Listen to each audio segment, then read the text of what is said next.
ওম শান্তি। ওম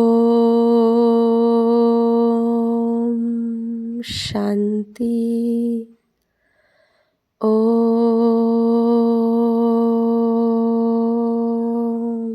শান্তি। মিষ্টি মিষ্টি ভাই বোনেরা, আজকে আমরা জানব প্রজাপিতা ব্রহ্মা বাবার অদ্ভুত জীবন কাহিনীর ভাগ 3। আর প্রজাপিতা ব্রহ্মা বাবার অদ্ভুত জীবন কাহিনীর ভাগ 1, ভাগ 2 আগেই দিয়ে দিয়েছি, যেখানে ওম মণ্ডলীর প্রতিস্থাপনা। আর আজকে আমরা ভাগ 3 জানব, ভাগ 3 জানব ওম মণ্ডলীর প্রতিকূল পরিস্থিতি, তপস্যা আর উত্তরণ সম্পর্কে। কিভাবে ওম মণ্ডলীতে শিব বাবা, ব্রহ্মা বাবা আর যজ্ঞ বৎসদেরকে দিয়ে প্রতিকূল পরিস্থিতিকেও অনুকূলে নিয়ে এসেছেন আর তপস্যার উত্তরণ করেছেন সাথে সাথে। বাবার প্রাত্যহিক সৎসঙ্গে অর্থাৎ প্রত্যেক দিনের সৎসঙ্গে অংশগ্রহণকারী শিক্ষার্থীগণের জীবন দিন প্রতিদিন পরিবর্তিত হতে লাগলো।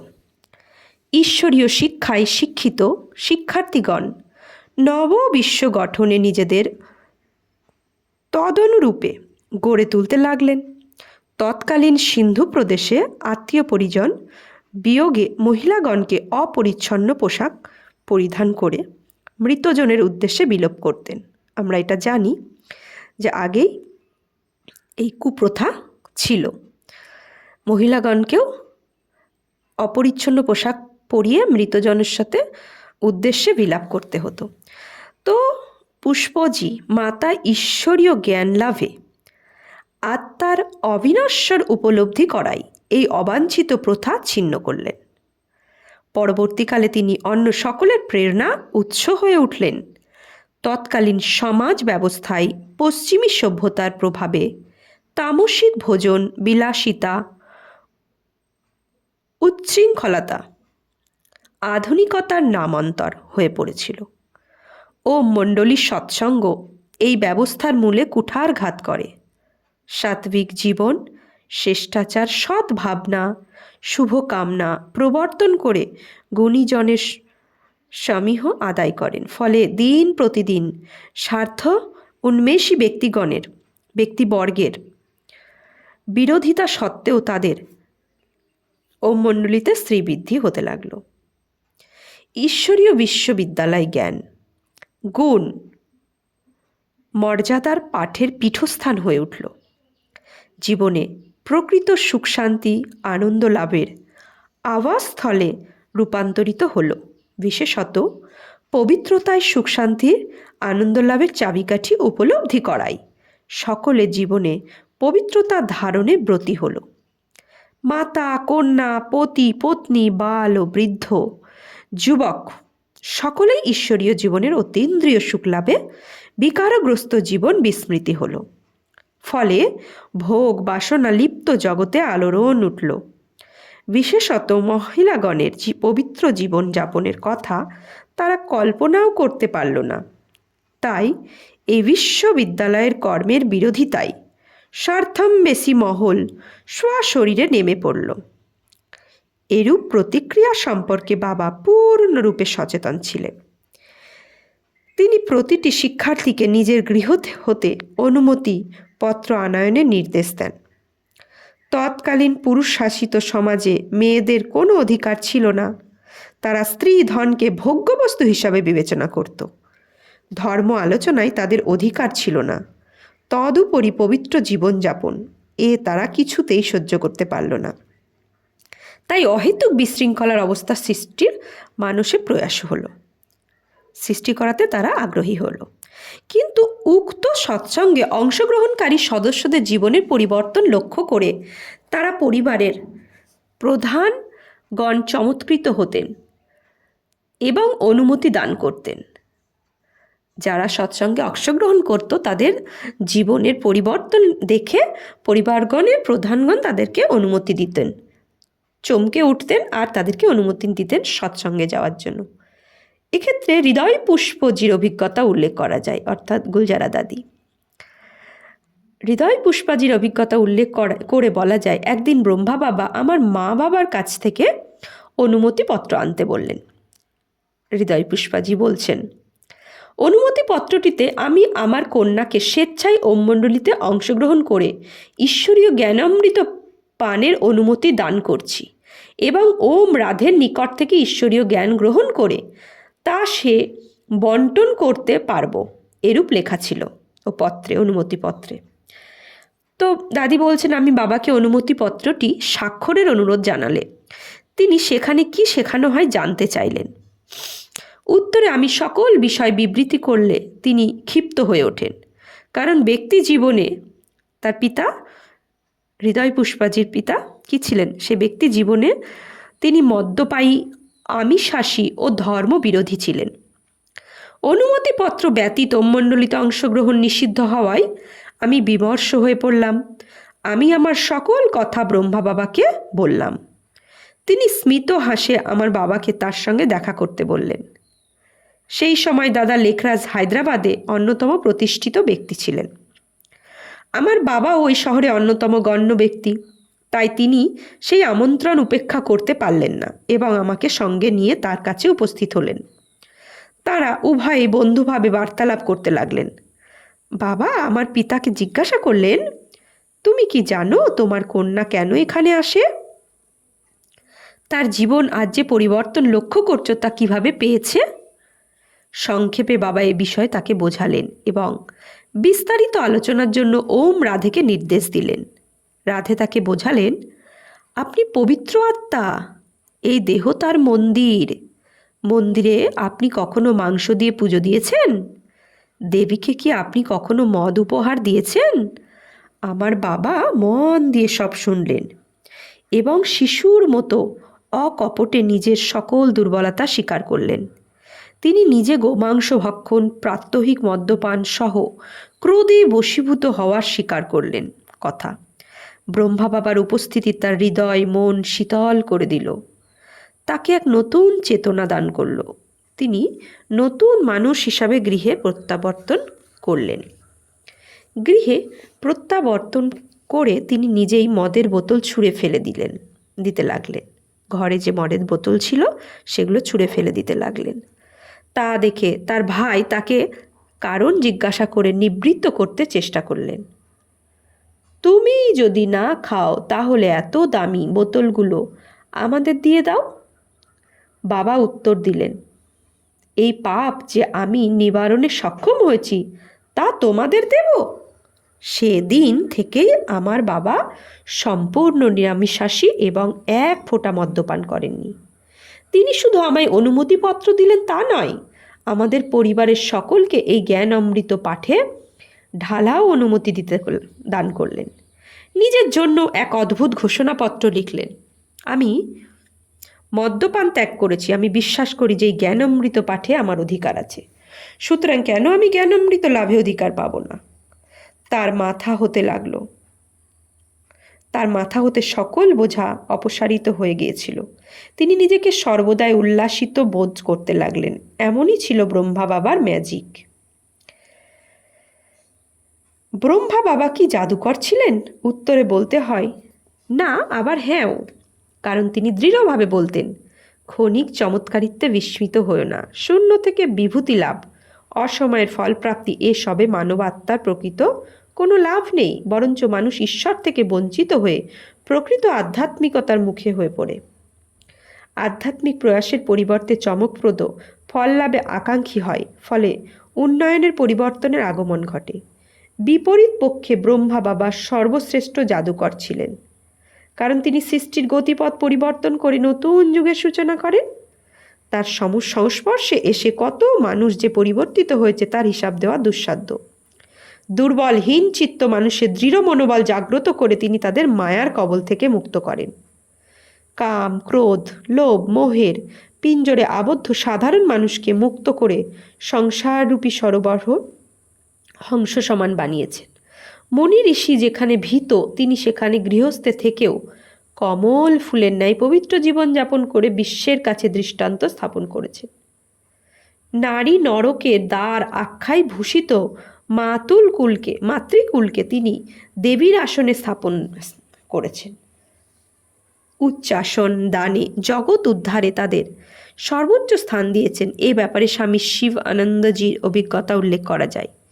একদা এক সম্মেলনে তিনি তার অভিমত ব্যক্ত করতে গিয়ে বললেন, দাদাজিকে বলো তিনি কিভাবে স্ত্রী শক্তির মাধ্যমে জগৎ উদ্ধারের কাজ করছেন জানাতে, কারণ এরূপ প্রচেষ্টায় আমরা সফলকাম হইনি। হাজার হাজার যুবক উচ্ছলতার হিংসা বলছে, হাজার হাজার যুবক যারা হাজার হাজার যুবক আর যারা হিংসা পরিহার করে জগৎ কল্যাণের নবযুগ আনয়নের ব্রহ্মা বাবার অনুপ্রেরণায় পবিত্রতার পূত মন্ত্রে দীক্ষিত হয়ে বিশ্বকে পথ দেখাচ্ছে। লক্ষ লক্ষ মানুষ ভাষা, বর্ণ, লিঙ্গ, জাতি, ধর্ম, দেশ ভুলে একই ছাতার তলায় সমবেত হয়েছে। ব্রহ্মা বাবার জাদু কলিযুগের ব্রহ্মা বাবার জাদু ছিল কি কলিযুগের হতাশার অন্ধকার দূর করে সত্যযুগের আলোক ধারাকে বয়ে আনা। তো পরিবার একে একে এই সঙ্গে যোগদান করতে লাগলো। সুতরাং তাদের সন্তানগণের সর্বাঙ্গীন বিকাশে একটি স্কুল স্থাপনের প্রয়োজনীয়তা অনুভূত হলো। তথায় আধ্যাত্ম বিদ্যাদানের সঙ্গে সঙ্গে পার্থিব বিদ্যাও, যথা সাহিত্য, বিজ্ঞান, চারুকলা ইত্যাদি শেখানো শুরু হলো।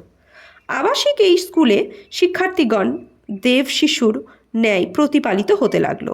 মণ্ডলীর কুশলী সদস্যগণ শিক্ষা প্রদানের ভার নিলেন। মাতৃকুল লালন পালন, পরিচর্যা, রন্ধন ইত্যাদি কার্যে সহায়তা দান করলো।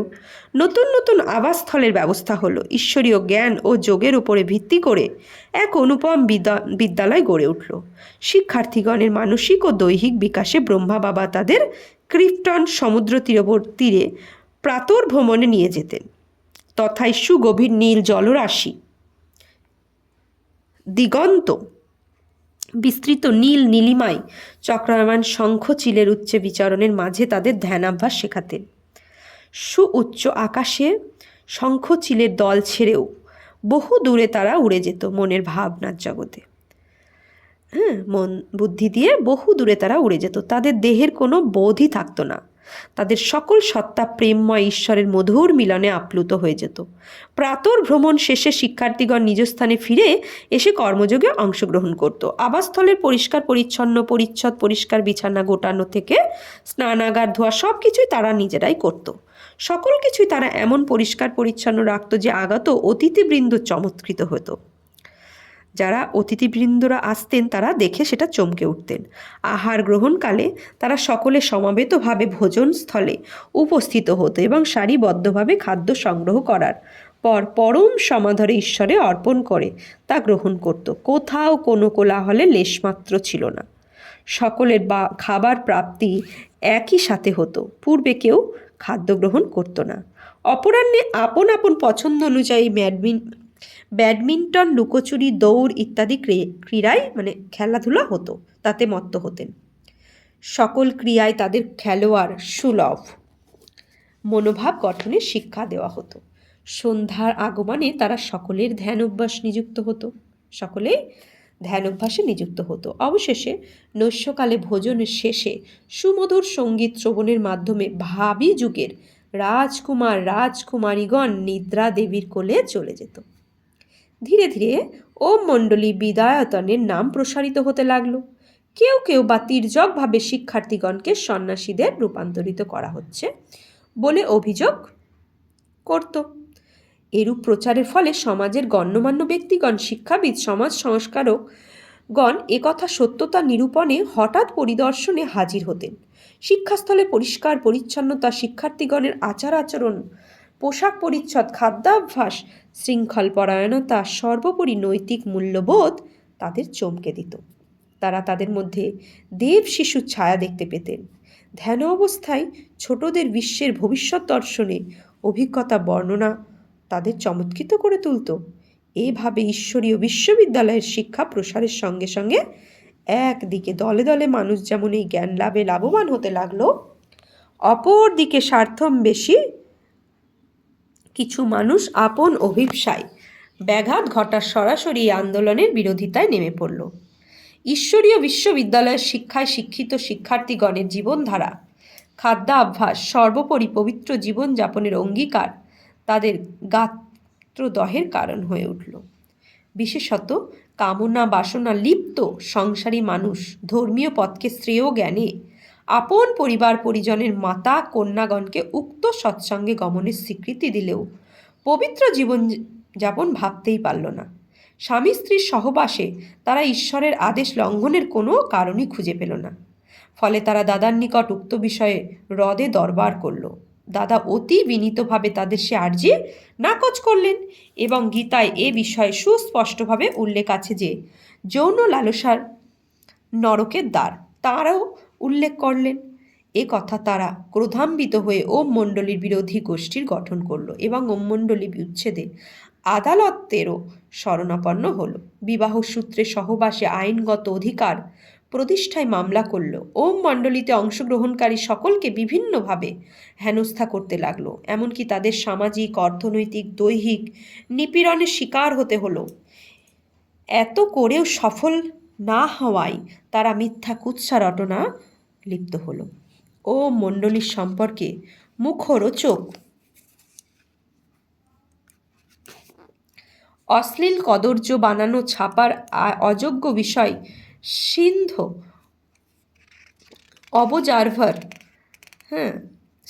অবজারভার এ ছাপতে লাগলো। ওম মণ্ডলীর সম্পর্কে মুখরোচক অশ্লীল কথাবার্তা, কদর্য বানানো বিভিন্ন কথা কাহিনী ছাপার যেটা অযোগ্য, যেটা সংবাদপত্রে ছাপার অযোগ্য, সেই বিষয়ে সিন্ধ অবজারভার এই ছাপতে লাগলো। ফলে ওম মণ্ডলীর পৃষ্ঠপোষকগণ ও অংশগ্রহণকারীর পক্ষে বিভিন্ন বিষয়ে অংশগ্রহণ দুরূহ হয়ে পড়ল। আপন পেশা এবং পরিবারের নিরাপত্তার বিষয় কথা ভেবে অনেকে পশ্চাৎ অপসারণ করলেন। দাদাকে কথা জানালে তিনি বললেন, এ কথা আমি বলছি না, আমি ঈশ্বরের প্রতিভু মাত্র। তিনি তার সন্তান দিগণকে নির্দেশ দিচ্ছেন, সন্তানাদিগণকে ভগবানের কথাই সে নির্দেশ দিচ্ছেন। সুতরাং তার বিরুদ্ধ আচরণ আমি কিভাবে করব? আমি করব কিভাবে? স্বয়ং ভগবানের কথা বলছে, আমি নয়। তো পৃথিবীতে মহামানব চিন্তাবিদ বিজ্ঞানী যারাই নবচেতনার উন্মেষ ঘটিয়েছেন তাদের সকলকে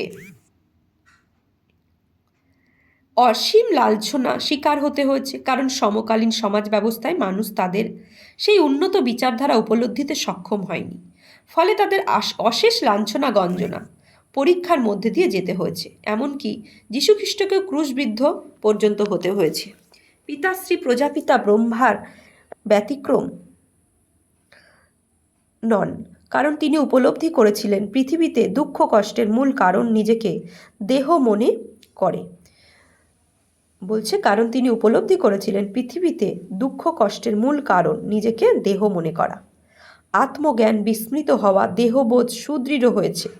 ফলে কাম, ক্রোধ, লোভ, মোহ, অহংকারের মিথ্যা জালে জর্জরিত হয়ে মানুষ অবশেষে কষ্ট ভোগ করছে। তিনি দেখিয়ে দিয়েছেন কাম বিকারের বশবর্তী মানুষ কিভাবে দিন প্রতিদিন অধঃপতিত হয়েছে। তাই ঈশ্বরের নির্দেশ অনুযায়ী তিনি নিজের পবিত্রতার প্রতিমূর্ত হয়েছিলেন এবং সকলকে পবিত্রতার পূর্ণ মন্ত্রে দীক্ষিত করেছিলেন। আর এখানেই শয়তানের সঙ্গে দেবত্বের লড়াই শুরু হয়েছিল। শত প্রতিকূলতা সত্ত্বেও বাবা আপন পথ থেকে বিচ্যুত হননি। সকল অবস্থা সমানভাবে স্থির শান্ত চিত্তে গ্রহণ করেছেন, কখনো বিচলিত হননি। ঈশ্বরের মধুর দিব্য সন্দেশ নিরলসভাবে নিঃসঙ্ক চিত্তে দান করে গেছেন। মান, যশ, প্রতিপত্তি, এমনকি জীবন বিপন্ন হওয়া অবস্থায়ও তিনি প্রতি আক্রমণের কথা ভাবেননি। পবিত্রতার মহামন্ত্রের দীক্ষিত মাতৃকুল শত অবমাননা, লাঞ্ছনা, গঞ্জনা, প্রহার, অনাহার সহ্য করেও সৎসঙ্গে অংশগ্রহণ করে চললেন। তাদের ধৈর্য, অধ্যবসায়, নিষ্ঠা ও প্রজ্ঞা দেখে সিন্ধু প্রদেশের লোকেরা আশ্চর্যান্বিত হতো। তৎকালীন সমাজ ব্যবস্থায় মেয়েরা যেখানে ভোগ্যপান্য ব্যতীত দাসী ছাড়া আর কিছুই নয়। গৃহরূপী কারাগারে ব্যতীত মুখেই পর্দা গৃহরূপী কারাগার ব্যতীত মুখে পর্দায় যাদের সম্বল, তাদের মুখ আধ্যাত্ম বিষয়ে এই সুগভীর আলোচনা মানুষকে চমকে দিল। তখনকার সময় কি ছিল না, মানে গৃহবধূরা ঘরের ঘোমটার আড়ালে দেওয়ালের অন্দরমহলে থাকতেন, কিন্তু তারাই বাবার শিক্ষণীয় বিষয় নিজের জীবনে ধারণ করে সুগভীর আলোচনা করতে থাকলো মানুষের সামনে, যেটা সবাইকে চমকে দিয়েছিল। দেখো, দাদা লেখরাজকেই এ সকলের জন্য দায়ী বিবেচনা করলো। বলছে, চমকে যেমন দিল, তারা স্থূল চোখে দেখলো যে দাদা লেখরাজকে এ বিষয়ে দায়ী করলো। তাদের তুচ্ছ বুদ্ধি পরম করুণাময়ের অশেষ করুণার সূক্ষ্ম কণাও উপলব্ধি করতে পারল না। তাদের এ সকল কথা শ্রবণে ব্রহ্মা বাবা বললেন, এরা পরম করুণাময় ঈশ্বরকে জানে না, তাই এরা তার বিরুদ্ধাচরণ করছে। এরা ভাবছে এ সকল আমি করছি। এরা জানে না যে আমি ঈশ্বরের নিকট দায়বদ্ধ। তিনিও মালিক, যিনি যা করান আমি তা সম্পাদন করি মাত্র। তার কোনো দেহ নেই, তাই তিনি এই দেহ ঋণ নিয়েছেন। এই দেহের মাধ্যমে তিনি পবিত্র পথ প্রদর্শন করেন। কিন্তু অজ্ঞ মানুষ এই দেহকেই কর্তা জ্ঞানে বৈরী আচরণ করেছে। সুতরাং তাদের কোনো দোষ নেই। যারা আমাদের নিন্দা করেছে, প্রকৃতপক্ষে তারা সকলে আমাদের মিত্র, কারণ তাদের এই কর্ম ঈশ্বরের সন্তানের কি করে দেয়? তাদের ওই কর্ম আমাদের ঈশ্বরীয় সন্তানদের ধৈর্য, সহনশীলতা, প্রতিকূল পরিবেশ সম্মুখীন হওয়ার পরীক্ষা নিচ্ছে, কুশলী ও নির্ভীক বানাচ্ছে। তাদের ওই আচরণ আমাদেরকে বাবা বলছেন যজ্ঞবৎসদের কুশলী আর নির্ভীক বানাচ্ছেন। এতএব এরা আমাদের শত নির্যাতন, শত নিপীড়ন, কুৎসা সত্ত্বেও যখন ওম মণ্ডলীর কোনোরূপ ক্ষতি সাধন করা সম্ভব হলো না, তখন ওম মণ্ডলীর বিরোধী গোষ্ঠী হীনতম পথ অবলম্বনে পিছপা হলো না। তারা ভাড়াটে খুনি নিয়োগ করে প্রাণের ভয় দেখাতে লাগালো। ঈশ্বরের নিবেদিত প্রাণ, আত্মা, চেতনায় উদ্বুদ্ধ সন্তানগণকে দৈহিক আঘাতের কোনো ভয় ছুতেই পারল না। এতে তাদের অহংকার ঘৃতাহুতি পড়ল।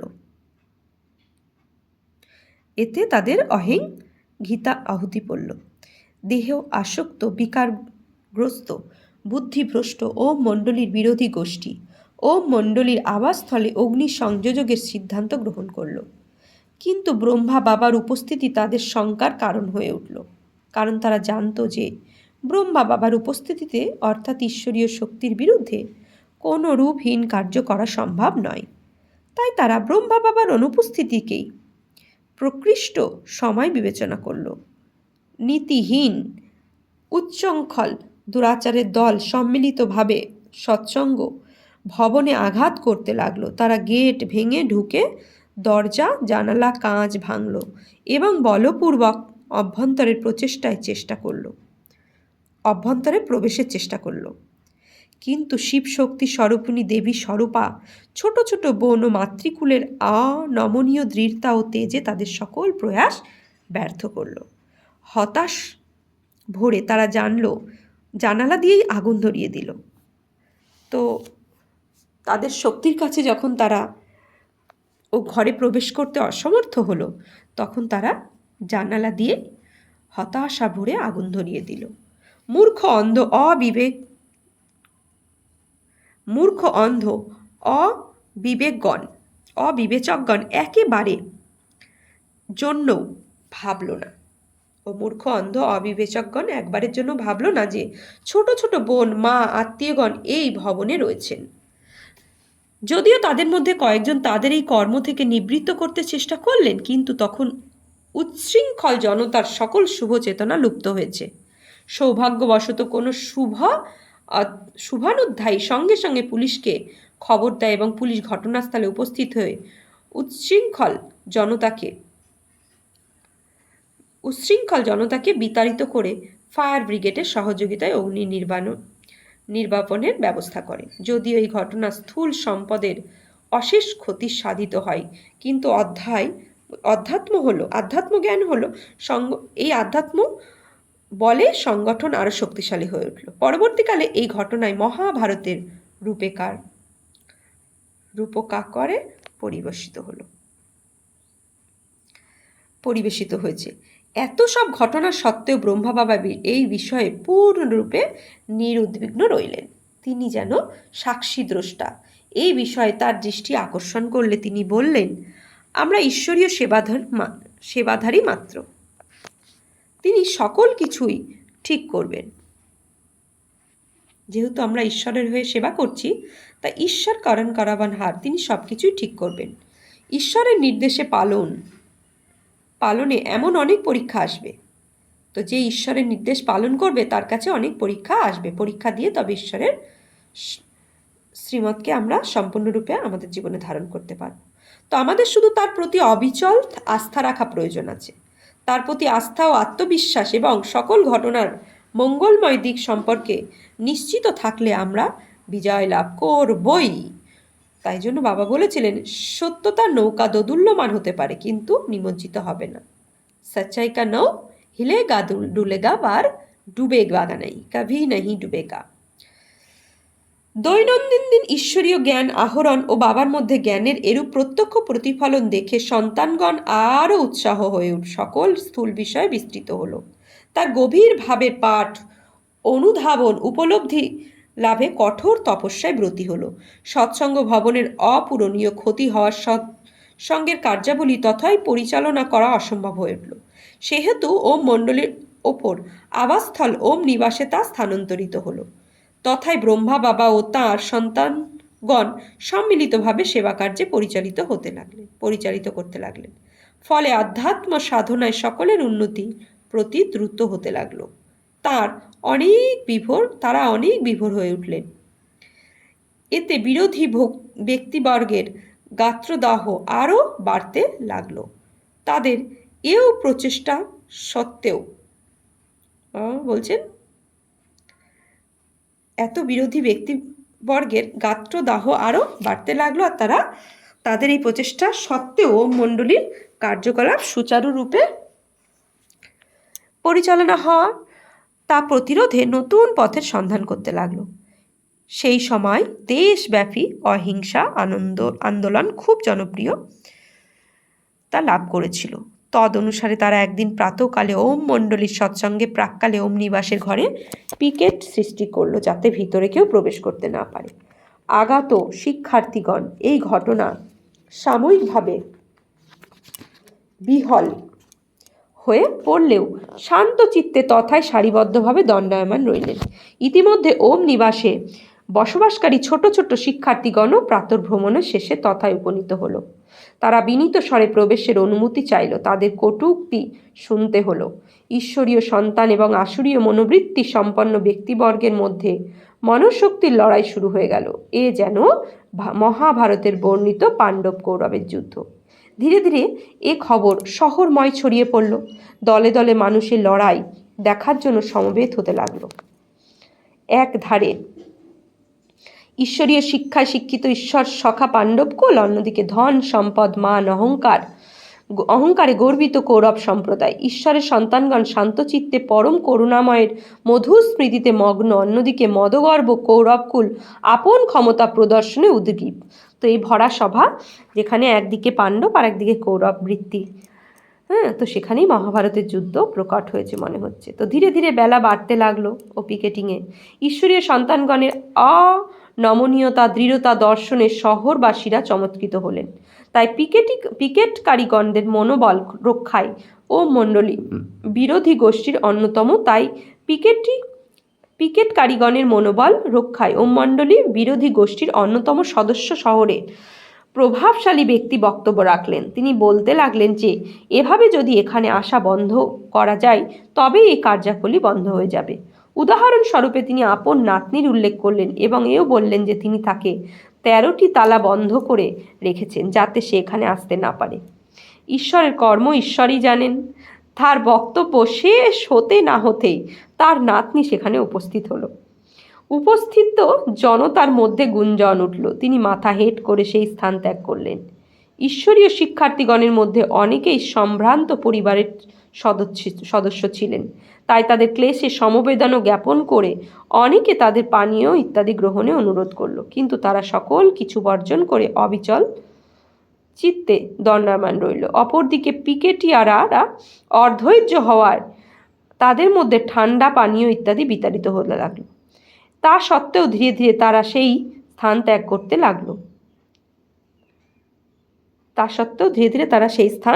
ত্যাগ করতে লাগলো। পিকেটের উদ্বেগকারীগণ সিঁদুরে মেঘ দেখতে লাগলেন। তাই তারা মুখ রক্ষায় ছোট ছোট বোনেদের প্রবেশের অধিকার দান করলেন, কিন্তু ঈশ্বরীয় সন্তানগণ নিজ লক্ষ্যে অবিচল। যতক্ষণ পিকেট সম্পূর্ণরূপে তুলে নেওয়া না হয়, একজনও প্রবেশ করলেন না। এ কথা পিকেটকারীগণ বুঝতে পারল যে প্রয়োজনে রাত ভোর তারা সেখানে অবস্থান করবে, কিন্তু এক চুলও নড়বে না। আর তাছাড়া জনমত ধীরে ধীরে ঈশ্বরীয় সন্তানগণের অনুকূলে প্রবাহিত হচ্ছে, সেহেতু বাধ্য হয়ে তারা পিকেট তুলে নিল। ঈশ্বরীয় সন্তানগণের বিজয় হলো, কিন্তু এই পরাজয় তারা মেনে নিতে পারল না। তাই পরবর্তী দিন তারা ভাড়াটে গুন্ডা নিয়ে এসে আরও হিংসাত্মক পিকেটিং শুরু করে দিল। তারা কটূক্ত প্রবচনমূলক আচরণ দ্বারা হিংসাত্মক ঘটনা সৃষ্টি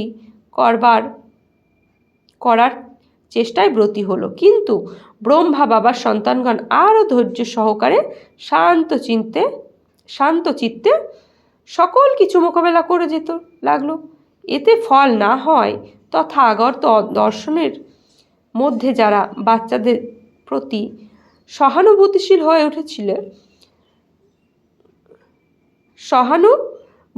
হয়ে উঠেছিল, গুন্ডারা তাদের প্রতি আক্রমণকারী হয়ে উঠল। এই খবর সরাসরি প্রশাসনের কর্ণগোচর হওয়ায় তারা হস্তক্ষেপ করলো এবং পিকেটকারীদের হটিয়ে দিল। বিষয়টি আদালতের কাঠগড়া পর্যন্ত গড়ালো। শহরের শান্তি বিশৃঙ্খলা ভাঙার দায়ে মামলা শুরু হলো। বিচারে ব্রহ্মা বাবা সহ 5 জন অভিযুক্ত হলো। হাঙ্গামাকারীগণের সঙ্গে সমভাবে ব্রহ্মা বাবা অভিযুক্ত হওয়ার ওম মণ্ডলীর উচ্চ আদালতে দ্বারস্থ হয়। উচ্চ আদালতে নিম্ন আদালতের রায়ের কড়া সমালোচনা করে। ওম মণ্ডলী আপন বিশ্বাস ও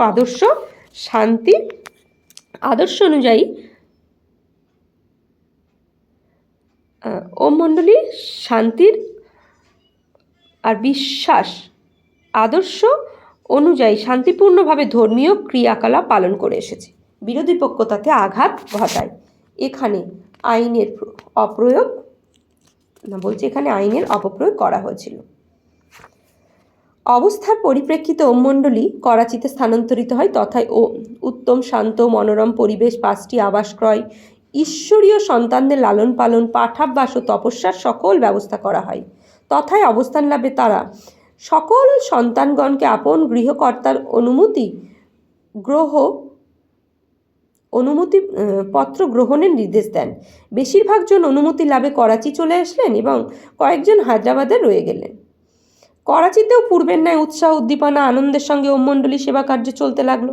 প্রত্যহিক ধ্যান পাঠ ও তপস্যা চলতে লাগলো।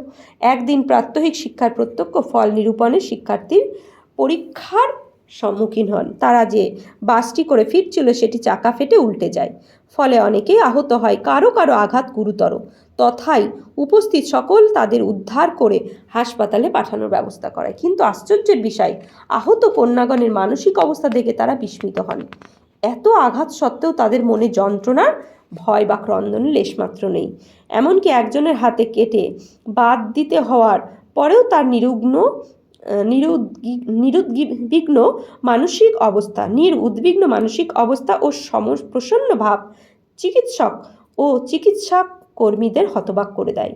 এ সংবাদ শ্রবণে বাবা প্রথমে ঘটনাস্থলে পরিদর্শন করেন এবং পরে হাসপাতালে যান।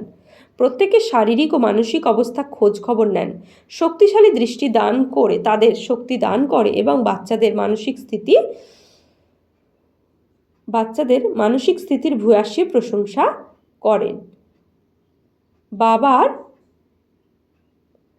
মধুর বচন, শক্তিশালী দৃষ্টি ও উজ্জ্বল উপস্থিতি বাচ্চাদের মন আনন্দে পরিপূর্ণ করে তোলে। এ সংবাদ সংবাদপত্রে প্রকাশিত হওয়ায় যোগ শক্তির কার্যকারিতার মানুষের মুখে মুখে ঘুরতে লাগলো। কিন্তু যারা গৃহকর্তার অনুমতি লাভে অসমর্থ হয়েছিল তারা হায়দ্রাবাদে মৃতপ্রায় জীবনযাপন করতে লাগলো। তাদের জীবন থেকে খুশি আনন্দ অন্তর্হীন হলো। কখনো কখনো তারা একে অপরের সঙ্গে মিলিত হয়ে ঈশ্বরীয় জ্ঞানের অপার রহস্য আলোচনায় প্রভূত আনন্দ লাভ করত। কদাচিৎ ব্রহ্মা বাবার পত্রে কখনো ব্রহ্মা বাবার পত্র এলে সকলে মিলে উচ্চস্বরে পাঠ করে অসীম বল লাভ করত। কখনো কখনো তাদের দুর্ভোগের জন্য বিলাপ করত। ওম শান্তি। পরবর্তী ভাগে আমরা পরবর্তীটুকু জানব। ওম শান্তি।